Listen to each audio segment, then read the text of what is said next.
Media Vietnam heran melihat perubahan gaya main Garuda setelah ditangani pelatih Belanda. Dulu era Sintayong bikin lawan kaget dengan serangan efektif, sekarang Indonesia malah sibuk pegang bola tanpa hasil. Dominasi tinggi, tapi gawang lawan tetap aman. STY akhirnya angkat suara soal pemecatan yang disebut karena masalah komunikasi. Ia bersumpah tidak pernah bermasalah dengan pemain, bahkan sempat ikuti arahan Erick Thohir. Perbedaan versi dengan PSSI bikin publik makin bingung. Garuda tampil dominan lawan Lebanon dengan penguasaan bola 81%, tapi tak ada shoot on target. Tom Hay sempat bikin permainan lebih hidup, tapi tetap buntu. Evaluasi besar menunggu sebelum hadapi Arab Saudi dan Irak. Legenda Roci Putirai terang-terangan bela Sintayong dan menyindir Bung Towel. Katanya progres yang dibangun STY jauh lebih penting ketimbang sekadar trofi. Ia bahkan berani menantang pengamat itu di satu panggung. Debut Kluivert naik turun dari kalah telak lawan Australia hingga menang tipis atas Bahrain dan China. Tapi kekalahan 0-6 dari Jepang jadi noda besar. Publik masih menunggu, apakah ia bisa bawa Garuda melangkah lebih jauh? Jangan lupa klik tombol subscribe dan aktifkan lonceng notifikasi agar Anda tidak ketinggalan setiap pembaruan penting dari kami. Simak selengkapnya hanya di Timnas Gol ID. Media Vietnam akhirnya buka suara soal perubahan besar di Timnas Indonesia setelah era Sintayong berakhir. Dulu, waktu Sin masih pegang kendali, Indonesia sempat jadi bahan pembicaraan karena tampil mengejutkan di Piala Asia U23. Bayangin aja, kala itu Garuda Muda sukses mengalahkan Australia dan Yordania, bahkan bikin kejutan dengan menyingkirkan Korea U23 di perempat final. Baru di semifinal, langkah mereka terhenti oleh Uzbekistan. Sekarang situasinya beda. Posisi Sin sudah diganti oleh sosok asal Belanda. Nama besar yang dulunya pemain legendaris, kini dipercaya menahkodai skuad Garuda. Perubahan langsung terasa, baik di tim senior maupun U23. Bedanya, kali ini Indonesia bukan lagi dikenal dengan permainan cepat dan penuh kejutan, tapi lebih ke gaya main dominan dalam menguasai bola.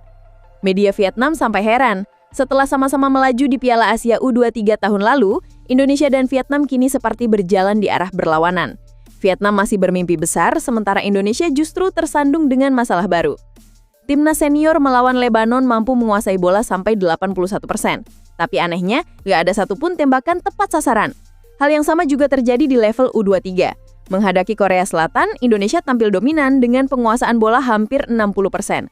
Tapi sekali lagi, semua itu percuma karena Garuda Muda malah kalah 0-1 tanpa sempat melepaskan satupun tembakan ke arah gawang.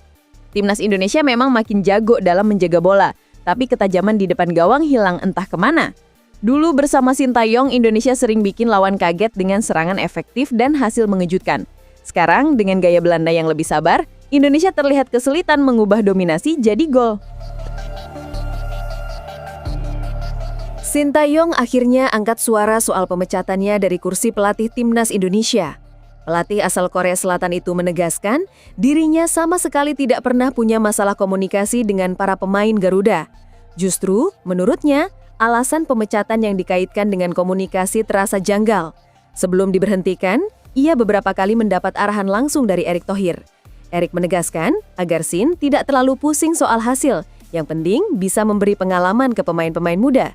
Instruksi itu bahkan diulang sampai 3 kali.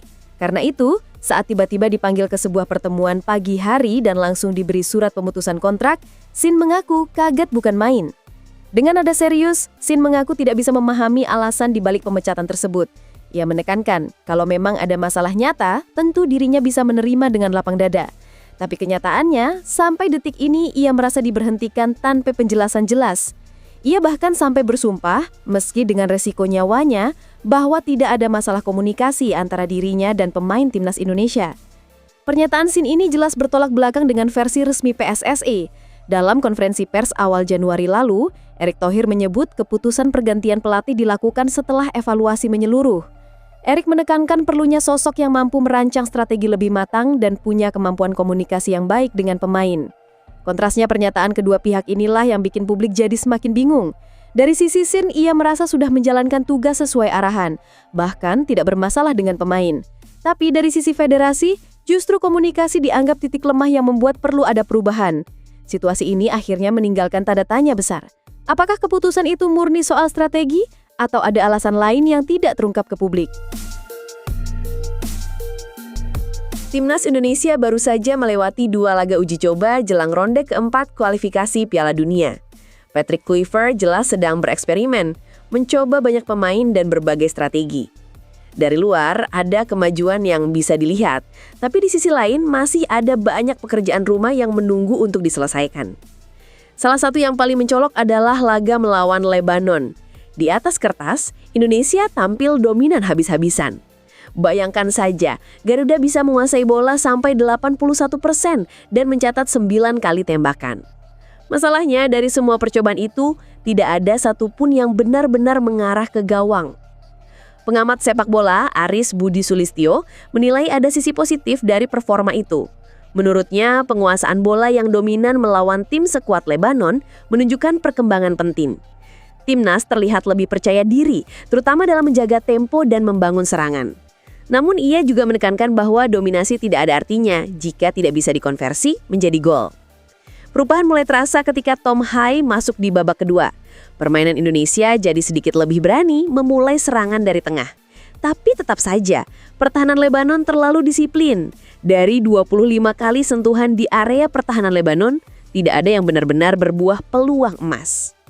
Aris menegaskan ini jadi bahan evaluasi penting sebelum menghadapi Arab Saudi dan Irak bulan depan. Kedua tim ini jelas tidak akan menggunakan strategi bertahan mati-matian seperti Lebanon. Mereka bakal lebih berani menyerang dan justru di situ peluang Indonesia bisa terbuka. Kesimpulannya, permainan timnas memang sudah naik kelas, lebih rapih dan dominan. Tapi semua itu akan percuma kalau tidak ada gol yang lahir. Apalagi di ronde keempat nanti, hanya juara grup yang berhak lolos ke putaran final. Artinya, menang adalah harga mati. Nama Shin Tae-yong memang sudah lekat di hati banyak pendukung Timnas Indonesia. Meski kini sudah tidak lagi menukangi Garuda, warisan yang ia tinggalkan masih sering jadi bahan perdebatan. Ada yang merasa ia gagal memberi trofi, tapi banyak juga yang yakin Shin sebenarnya sedang membangun pondasi kuat untuk masa depan. Salah satu yang paling lantang membela tentu saja legenda Timnas Indonesia, Roji Putirai. Roji terang-terangan menilai hanya ada 2 pelatih Timnas yang benar-benar layak dipuji, Luis Milla dan Shin Tae-yong. Menurutnya, banyak hal positif yang lahir selama era Shin. Ranking FIFA naik, pemain muda berkembang, hingga mental dan karakter tim perlahan terbentuk. Hal-hal semacam ini sering tidak dilihat oleh publik yang hanya terpaku pada trofi. 1 kali juara tapi habis itu hilang 3 tahun? Buat apa? Mending seperti sekarang, ada progres terus, ucapnya. Yang bikin suasana makin panas, Roji juga menyinggung pengamat sepak bola yang kerap mengkritik Shin, yaitu Bung Towel. Ia sampai berani menantang ingin satu panggung dengan pria yang sering muncul di layar kaca itu. Saya cuma pengen tanya, pernah main bola? Pernah dilatih? Kalau enggak, ya jangan sok tahu, kata Roji tegas. Menurutnya membentuk karakter dan mengubah pola pikir pemain ke arah yang lebih modern itu bukan pekerjaan mudah, butuh waktu, kesabaran, dan ketegasan. Ia sendiri yang kini melatih di akademi, mengaku merasakan betul sulitnya proses itu. Karena itulah, ia tidak habis pikir mengapa ada pihak yang justru menyepelekan kerja keras Shin hanya karena tidak ada piala yang dibawa pulang. Roji menegaskan bahwa yang sedang dibangun Shin adalah fondasi jangka panjang, bukan sekedar pencapaian instan. Dan buatnya, kritik Bung Towel serta pihak lain yang menyerang Shin tanpa melihat progres nyata hanyalah komentar kosong yang tidak berdasar. Sejak resmi menggantikan Shin Tae-yong pada Januari lalu, Patrick Kluivert jadi sorotan besar. Nama besar ex-striker Belanda itu awalnya bikin publik penasaran, bisakah ia mengangkat timnas Indonesia ke level yang lebih tinggi? Debut Kluivert langsung menguji nyali. Bertandang ke Australia, Garuda harus menelan kenyataan pahit kalah telak 1-5. Start yang berat, tapi ia cepat menebusnya di laga kedua. Bermain di Gelora Bung Karno, Indonesia berhasil menang tipis 1-0 atas Bahrain. Kemenangan itu jadi sinyal awal bahwa ada harapan. Lalu, Indonesia kembali meraih hasil positif dengan menumbangkan China, lagi-lagi dengan skor tipis 1-0. Sayangnya, momentum itu runtuh ketika Garuda bertemu Jepang di laga pamungkas grup C. Hasilnya cukup menyakitkan, kekalahan telak 6 gol tanpa balas. Tapi meski kalah besar, Indonesia tetap bisa lolos ke ronde keempat berkat posisi keempat di klasemen. Jadi, kekalahan itu tidak sepenuhnya menutup peluang ke depan. Setelah itu, ada 2 laga FIFA Matchday yang dimainkan di Gelora Bung Tomo. Di satu sisi, Indonesia menang melawan China Taipei, hasil yang memberi tambahan percaya diri. Tapi, di sisi lain, ketika menghadapi Lebanon, timnas cuma bisa imbang tanpa gol meski tampil lebih dominan. Pertandingan itu justru memperlihatkan kelemahan nyata, dominasi bola tinggi tapi minim peluang berbahaya. Dari rangkaian 6 laga ini, jelas terlihat kalau rapor Kluivert masih campur aduk. Ada kemenangan yang bikin optimis, tapi juga kekalahan telak dan hasil imbang yang menyisakan tanda tanya. Yang pasti, perjalanan Kluivert bersama Garuda masih panjang. Laga-laga krusial di ronde keempat kualifikasi Piala Dunia akan jadi ujian sebenarnya. Apakah ia bisa membuktikan diri dan menjawab keraguan? Atau justru akan terus membuat supporter gelisah menunggu hasil nyata?